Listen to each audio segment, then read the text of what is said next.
18장 12절에서 27절 말씀입니다.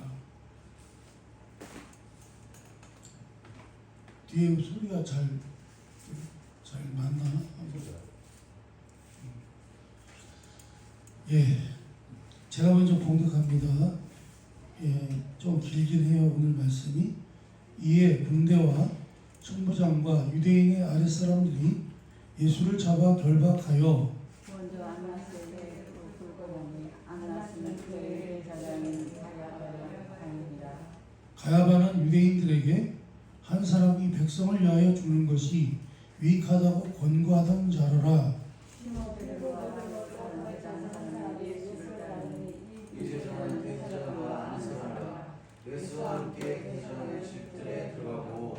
베드로는 문 밖에 서 있는지라 대제장을 아는 그 다른 제자가 나가서 문 지키는 여자에게 말하여 베드로를 데리고 들어오니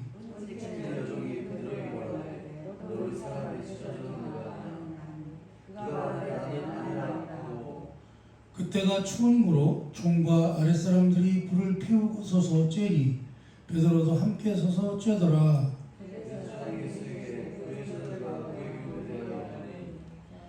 예수께서 대답하시되 내가 드러내놓고 세상에 말하였노라. 모든 유대인들이 모이는 회당과 성전에서 항상 가르쳤고 은밀하게는 아무것도 말하지 아니하였거늘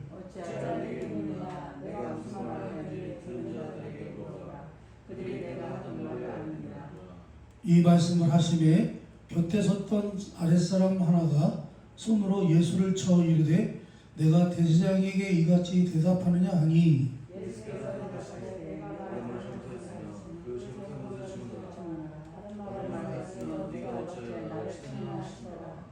안나스가 예수를 결박한 그대로 대제사장 가야바에게 보내니라.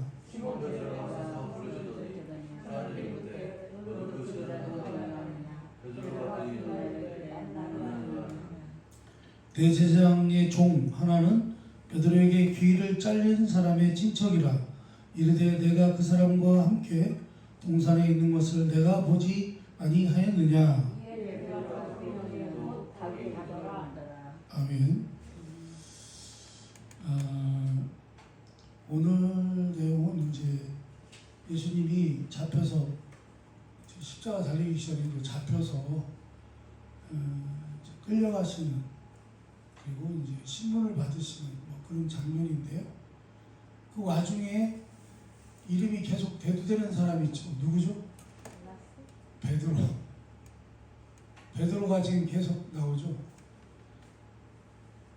예수님이 잡혀 끌려가시기 전까지는 베드로는 분명히 말하기를 이렇게 얘기했습니다. 모두가 주를 버릴지라도 나만은 주를 버리지 않겠습니다. 어디든지 따라가겠습니다. 감옥이 아니라 죽는 자리까지라도 주를 따르겠습니다 라고 아주 자신있게 아주 그냥 큰 소리 치면서 말을 했던 그런 사람입니다. 물론 이것은 분명히 진심이었을 것입니다. 그렇죠? 진심이었을 것입니다. 그래서 베드로는요, 다른 제자들이 다 도망쳤는데도 멀리서나마 주님이 잡혀가는 길을 이렇게 살살 따르고 있었어요. 드러내놓고 안 따르고 이렇게 살살 숨어서. 그런데 예수님이 잡혀가신 그곳까지 따라 들어갔어요. 따라 들어갔는데 거기서 한 여종이 이렇게 물어봐요. 베드로를 보니까 예수님을 따르던 사람이거든요. 그러니까 이렇게 물어봐요. 당신은 저 사람 제자 아니요? 예수의 제자 아닙니까? 이렇게 물어봐요. 그러니까 당황한 베드로는요, 본인이 원하는 것과는 전혀 다른 말이 툭 튀어나와요. 뭐라고 튀어나와요? 나는 그런 사람 아니요. 난 그런 사람 몰라. 이렇게 된 거예요.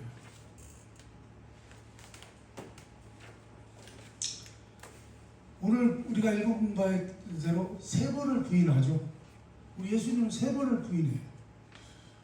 너 내가 아는데 너 예수의 제자 아니냐? 아닌데? 사람 잘못 봤어. 또 예수님을 잡으러 왔다고 해서 베드로가 칼을 들고 온 봉사의 한 명을 귀를 잘랐거든요. 그때 같이 있던 사람이 너 그때 그놈 아니야? 예수를 따르던 다니던 사람인 걸 내가 분명히 아는데 이렇게 얘기하니까 또 뭐라고 그래요? 베드로가 아니야 절대 아니야 이렇게 얘기했죠. 난 몰라 그런 사람 몰라. 그렇게 3번을 부인하고 나서 어떻게 합니까? 오늘 본문 지나서 나오는 내용인데 밖에 나가서 심히 통곡했더라 이렇게 말씀이 나옵니다. 자신의 못남과 자신의 어리석음에 스스로 부끄러워하고 수치스럽게 여기고 후회했던 것 같습니다.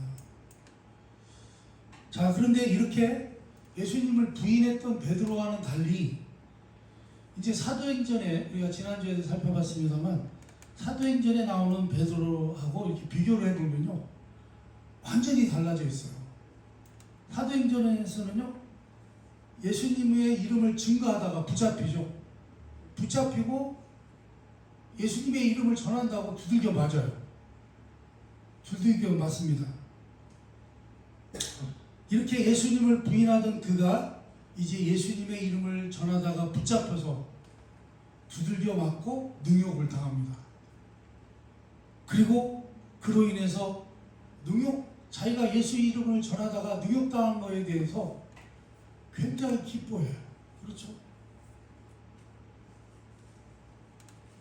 그렇다면 전에 우리 주님을 부인하고 부끄러운 자신의 모습을 드러냈던 것이 그러면 그때는 믿음이 부족했을까?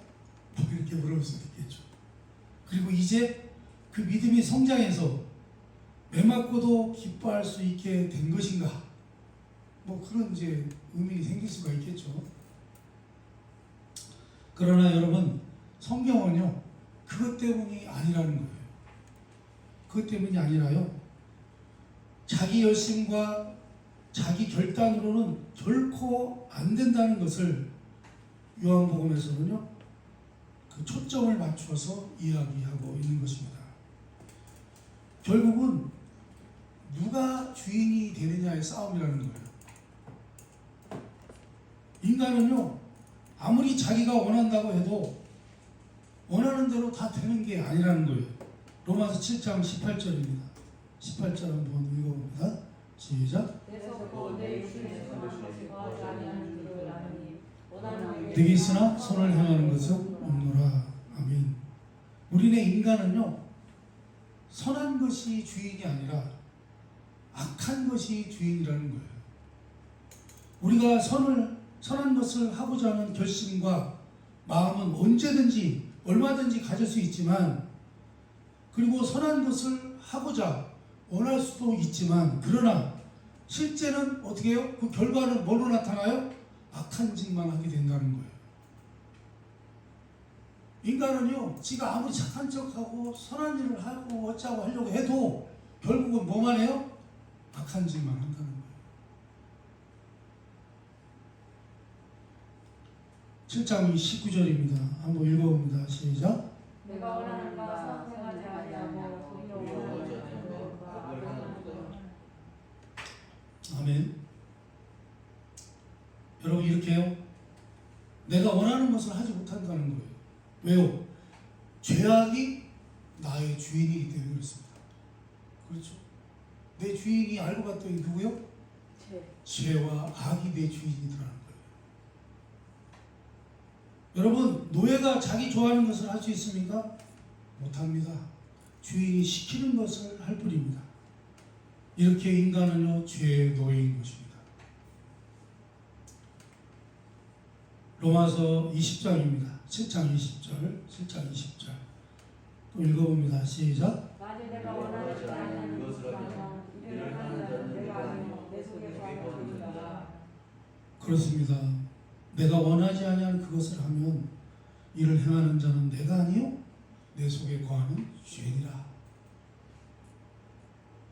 바로 이와 같은 사실을 알아내기 위해서 오늘 본문은요 베드로의 실패를 기록하고 있는 것입니다.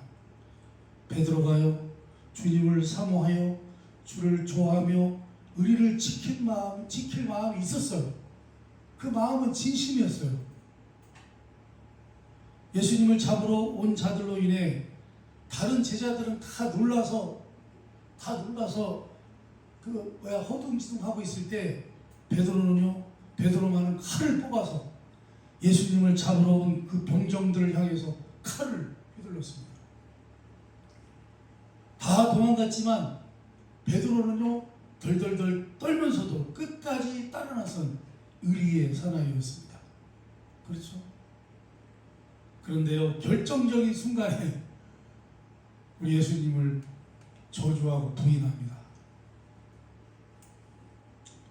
바로 이것이요 요한복음이 우리에게 밝히고 싶어하는 죄 아래 있는 인생들의 실상이라 그런 말씀입니다. 이게 누구 모습이라고요? 우리 모습이라는 거예요. 로마서 7장 21절에서 24절 말씀입니다. 한번 읽어보겠습니다. 시작. 그러므로 내가 한 법을 깨달았노니 곧 선을 행하기 원하는 나에게 악이 함께 있는 것이로다. 내 속사람으로는 하나님의 법을 즐거워하되 내 지체 속에서 한 다른 법이 내 마음의 법과 싸워 내 지체 속에 있는 죄의 법으로 나를 사로잡아 서는 것을 보는도다. 오라 나는 곤고한 사람이로다. 이 사망의 몸에서 누가 나를 건져내랴. 아멘. 제가 이 말씀을 묵상하다가요 제가 작사를 하나 해가지고 그걸 작곡했잖아요. 우리 사모님가. 그래서 부른 적이 있었어요. 사실은 저도 그랬습니다. 어떤 마음이었냐면 그래도 저는 이제 신앙인이고 또 목회자고 하니까 항상 하나님 말씀대로 그래도 내가 나름대로 선한 삶을 살아보겠다. 또 그런 마음을 늘 가지고 있겠다. 그런 생각으로 살잖아요. 그렇게 살았는데 가만히 돌이켜보면 결국은요 나를 사로잡는 게 죄가 나를 사로잡더라는 거죠. 그래서 제가 그 가사에도 썼습니다만은 주님 도저히 저는 이 죄를 감당을 못하겠으니 저를 도와주소서라고 하는 이 가사 내용이었어요. 여러분 절망적인 인생의 실상을 외치고 있습니다. 다른 방법이 없는 인생입니다. 내가 아무리 선한 생각을 하고 덕을 세우려고 애를 쓰고 열심을 낼지라도 결국 행하는 것은 내가 나의 주인이 아니기에 악한 것이 나에게 명령을 내린다는 것입니다. 우리는 이렇게 악에 매여 있고 죄의 노예이기 때문에 죄만 짓더라는 것입니다. 그래서 나는 곤고한 사람이다. 그런 말씀입니다.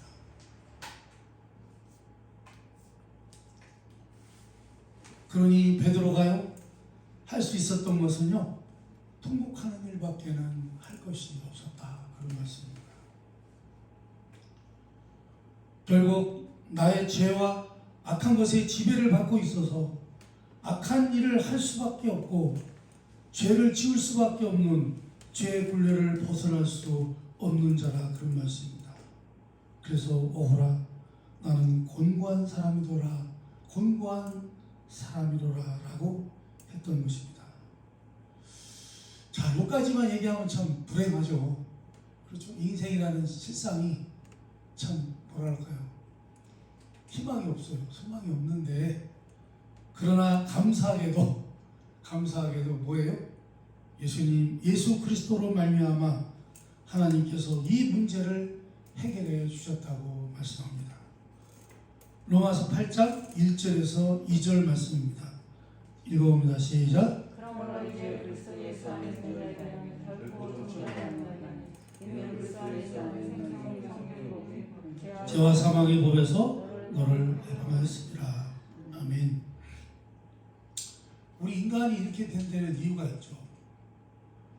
우리가 이렇게 죄의 지배를 받고 살게 된 이유가 있어요. 왜요? 그것은요, 우리가 유전적으로 DNA로 그 유전을 받고 태어나기 때문에 그렇습니다. 유전되는 거예요, 유전.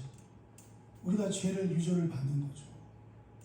우리 인류의 최초의 사람, 아담의 범죄함으로 아담은 범죄 죄인이 되었고요. 죄인이 된 그 DNA를 물려받는 후손으로서 우리의 인생이 시작됐다는 거죠. 그래서 우리는요, 다 누구나 할 거 없이 태어나면 뭘 가지고 태어나요? 죄의 DNA를 가지고 태어나는 것입니다. 그래서 사람은요, 내가 착해 보려고 해도 안 되는 거예요. 그로 인해 그의 후손들, 즉 모든 사람들이 죄인으로 태어날 수밖에 없었던 것처럼 이제 우리 하나님께서 그리스도를 보내셔서 새 인류의 희조로 예수님을 보내셨다는 거예요. 그래서 예수 그리스도로 말미암아 우리 모두 의인이 되도록 하셨다는 거예요. 무슨 얘기냐면 아담의 한 사람의 그 죄가 인간에게 유전된 것 같이 예수 그리스도의 의로운 행동으로 우리 모두가 의인이 되리라고 말씀한다. 성경은 그렇게 말씀한다는 것입니다. 예수 그리스도는 아담처럼 인류의 대표의 일을 대신하러 오셨으되 우리 아담, 우리의 첫조상 같이 죄와 죽음으로 우리를 인도하는 것이 아니라 우리 예수님은 의와 생명으로 우리를 인도하신다. 그런 말씀입니다. 그래서 아담은요, 뭐죠? 우리 오실자, 예수님을 상징하는 예표였어요. 그러니까 아담은 예수님의 상징이라 인류의 대표라는 의미에서 그러하다는 것입니다. 아담은 인류의 대표로서 그가 인류의 시조였기 때문에 모든 인류의 신분을 정해버렸습니다. 그가 죄인 되었듯이 우리도 죄인이 되므로 우리 모두를요 죄 아래 가두어 버렸습니다. 그러나 이제 예수 그리스도께서 인간의 몸을 입고 오셔서 제2의 아담, 마지막 아담이 되십니다. 여기서 아담이라고 하는 것은요, 대표자라고 하는 뜻이 있습니다. 친히 사망 안에 들어가서 죄값을 치르시고, 우리가 죄의 DNA를 가지고 태어났잖아요. 죄를 가지고 태어났잖아요. 그 죄값을 대신 이 땅에 오셔서 우리의 죄를, 인류의 죄를 짊어지시고 대신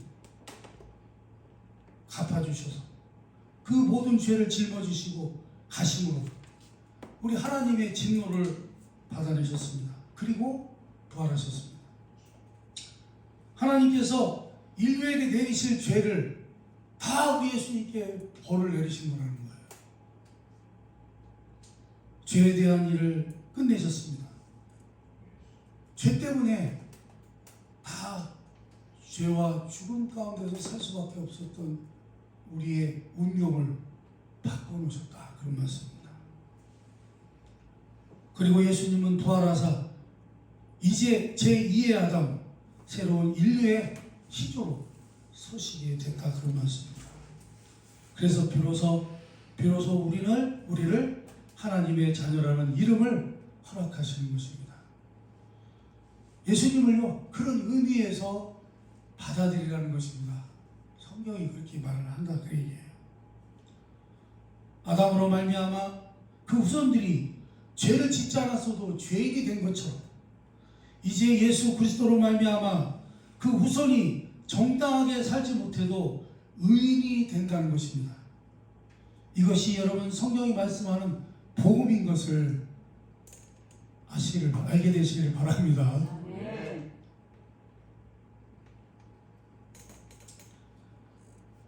그러니까 예수 그리스도로 말미암아 죄인이었던 우리가 태어날 때부터 우리 최초의 조상 아담으로 인해서 죄인된 신분으로 태어났던 우리가 이제 예수 그리스도로 말미암아 그 죄의 문제가 다 그분이 해결해 주셨기 때문에 이제는 어떻게 해요?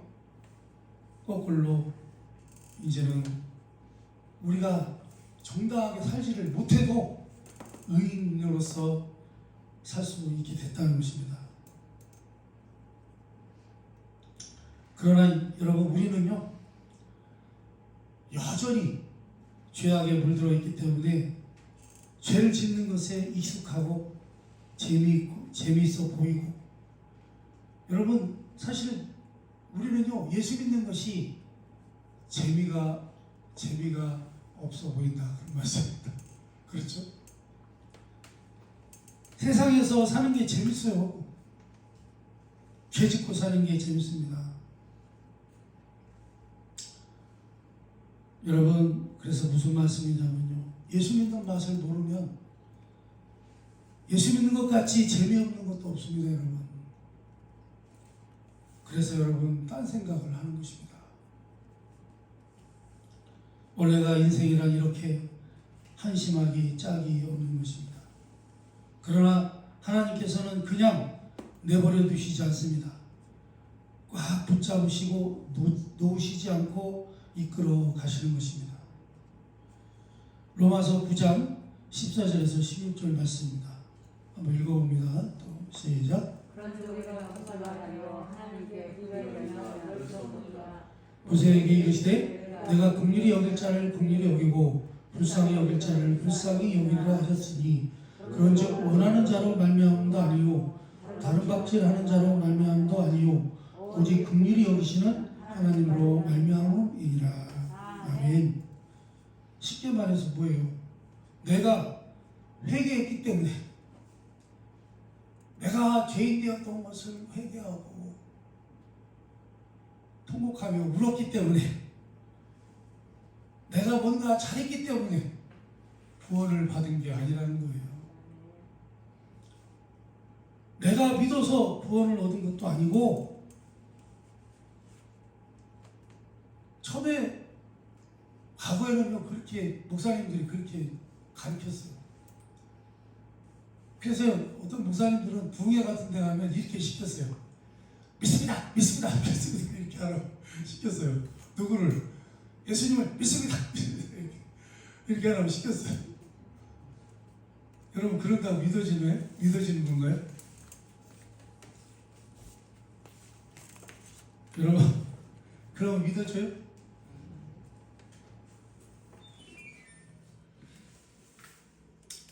여러분, 그래서 저도 갑자기 옛날 생각이 나네요. 부흥회 같은데 가가지고 믿습니다 했던 그 기억이 나네요. 참 기가 막히고 코가 막힌 사건이죠. 네.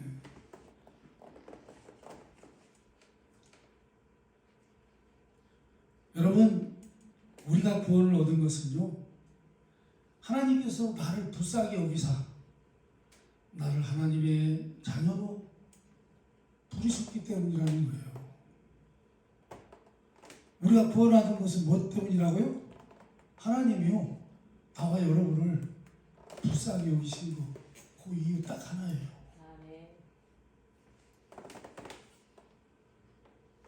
나를 불쌍히 여기셔서 나를 하나님의 자녀로 부르시니까 회개하게 되었고 믿게 되었고 열심을 내게 되었다는 것입니다. 회개하고 믿고 열심내어 일하는 것은요 모두가 결과라는 것입니다. 주님께서 긍휼을 베풀어 주시고 택해 주신 결과로 나타난 일들이라는 것입니다. 그러므로 우리 자신에게는요 결코 뭐예요? 자랑할 게 없다는 거예요. 자랑할 게 없어요. 제가 늘 얘기하지만요, 어떤 분이 자기가 예수님을 만나려고 막 여기저기 헤매고 다녔대요. 예수님을 만나려고 돈도 많이 썼대요. 근데 예수님을 왜 만나러 다니지? 지가 뭔데 하나님 예수님을 만나러 다녀. 여러분, 예수님을 내가 찾으러 다닌다고 만날 수 있는 분인가요? 옛날에는 그렇게 가르쳤어요, 목사님들이. 그런 식으로 간증하신 분들도 있었어요. 그래서 거기에 사실은 속은 거죠. 아니요.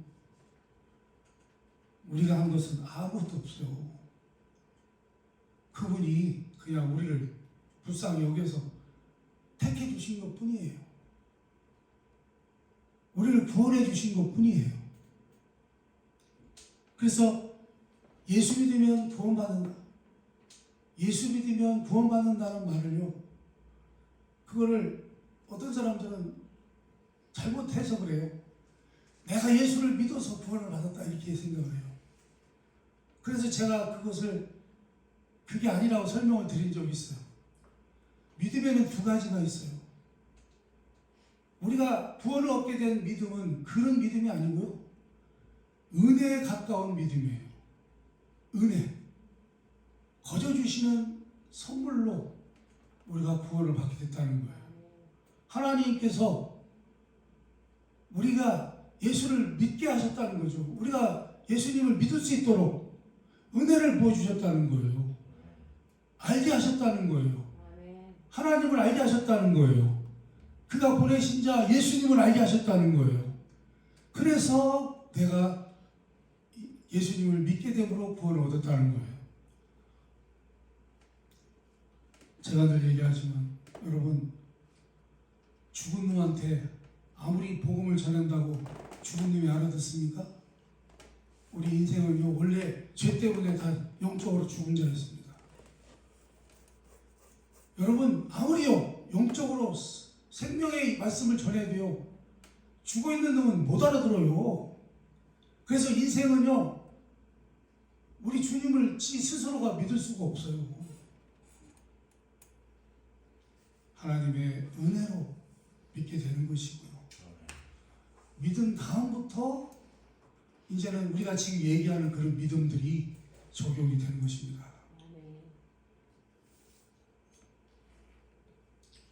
그래서요, 우리는 결코 자랑할 것이 없고요, 오로지 뭐만 있어야 돼요? 감격과 감사가 있을 따름입니다. 왜요? 아니, 거저 생명을 얻었잖아요. 거저 하나님의 자녀가 됐잖아요.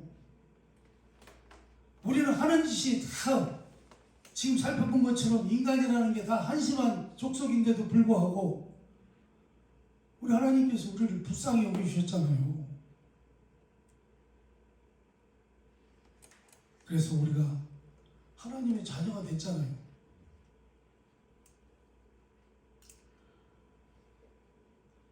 그래서 늘 성경은 우리 주 예수 그리스도로 말미암아 하나님 아버지께 감사하노니라고 하는 기록을 하고 있는 것입니다. 또한 영광이 세세무궁토록 그에게 있을지어다 아멘이라는 탕성이 나올 수밖에 없는 것입니다.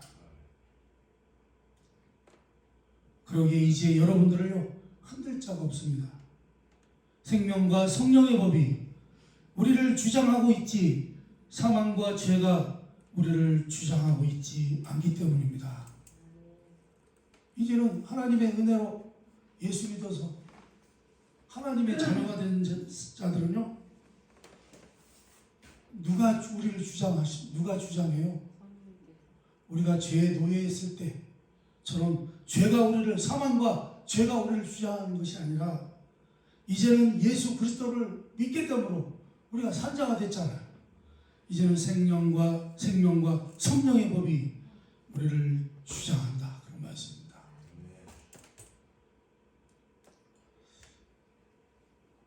근데 한 가지 깝깝한 건 뭐죠? 예수 믿는 사람들이 이 맛을 알아야 되는데, 예수 믿는 이 맛을 알아야 되는데 그걸 모른다는 게 답답한 노릇이죠. 여러분들 그 예수 믿는 맛을 알게 되시기를 축원합니다. 아멘. 그래서 그래서 감사한 거예요. 처음에 은혜 받고 구원 받으면요. 그래서 하루 종일 뭐만 해요? 찬송만 하는 거예요. 좋아서. 제가 처음에 은혜 받고 뭐랄까요? 그 체험을 했을 때 그때는 정말 저도요. 하루 종일 너무 감사하고 감격해서 늘 찬송만 했어요. 너무 감사하고 너무 기쁘고. 여러분, 그래서 이것이 바로 여러분이 감사할 수밖에 없으며 찬송할 수밖에 없으며 담대할 수밖에 없으며 자랑할 수밖에 없으며 승리할 수밖에 없게 만드는 것입니다. 이 같은 이제 이같이요. 여러분의 운명이 어떻게 됐다는 거예요? 여러분의 운명이 하나님께 붙잡힌 운명이 됐다는 거예요. 그동안은 죄에게 붙잡힌 운명이 되었으나 이제는 사망으로부터 붙잡힌 운명이었으나 이제는 하나님의 은혜로 여러분들은 하나님께 붙잡힌 운명이 되었음을 기억하시기 바랍니다. 그러니 얼마나 좋아요. 우리는 이제 어떻게 해요? 하나님 손바닥에 있잖아요. 이 같은 여러분의 운명에 대해서 평안의 은혜를 마음껏 누리게 되시기를 주님의 이름으로 축원합니다. 기도하겠습니다. 주님 감사합니다. 참으로 죽을 수밖에 없었던 죄 가운데 늘 살다가 죽을 수밖에 없었던 저희들의 운명이었습니다. 이 땅에서 아무리 잘 산들, 이 땅에서 아무리 어렵게 살았던들, 그것들은 아무것도 아니고 소용도 없습니다. 우리는 죄 가운데 살다가 결국은 다 비참하게 죽을 수밖에 없는 존재들이었습니다. 그런데 우리 하나님은 우리를 불쌍히 여기셔서 우리를 끝까지 버리지 아니하시고 우리를 끝까지 사랑하시고 우리를 불쌍히 여기셔서 우리의 운명을 우리 예수 그리스도를 통해서 우리의 운명을 새롭게 바꿔놓으셨습니다. 이제는 하나님의 자녀된 운명으로 우리를 바꿔놓으셨습니다. 이제는 우리가 이 땅에 사는 동안도 참으로 우리 성령님의 인도하심 받고 살다가 이 땅을 떠날 때도 우리가 하나님 나라로 참으로 갈 수 있도록 인도하시고 역사하신 우리를 불쌍히 여기신 우리 주님을 찬양하고 우리의 운명을 바꿔주신 우리 하나님을 찬양합니다. 우리 사랑하는 성도들이 이 놀라운 복음의 말씀을 잊지 않게 하시고 우리 예수 믿는 그 깊은 맛을 다 누리게 하여 주시옵소서. 예수님의 이름으로 기도하옵나이다.